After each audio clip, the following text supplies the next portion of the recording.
Hey there, investors!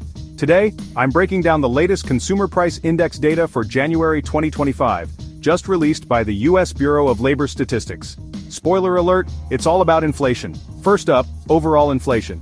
The CPI jumped 0.5% in January, pushing the year-over-year rate to 3%, up from December's 2.9%. That's higher than the 0.3% monthly rise we expected. Now let's talk core inflation. Excluding food and energy, core CPI rose by 0.4% in January, making it a 3.3% increase over the past 12 months. Again, this beat the 3.1% forecast. So what's driving these numbers?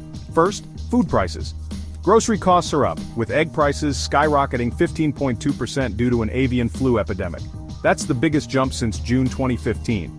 Energy prices also played a part. Gasoline prices rose, pushing the CPI higher.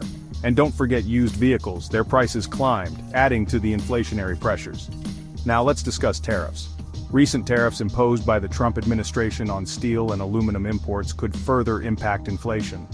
Federal Reserve Chair Jerome Powell mentioned that the extent and duration of these tariffs will be crucial. Speaking of the Fed, they're cautious about further interest rate cuts. The current benchmark rate is around 4.3%, down from 5.3% in 2023. They're looking for clearer signs of declining inflation before making more cuts. What about the markets? Treasury yields rose, with the 10-year yield surpassing 4.5%. Dow futures fell over 400 points after the CPI release. The US dollar index jumped to weekly highs, and gold prices slumped below $2,870. That's your January 2025 CPI update. Keep an eye out for the next release on March 12th, covering February's data. Stay informed and happy investing.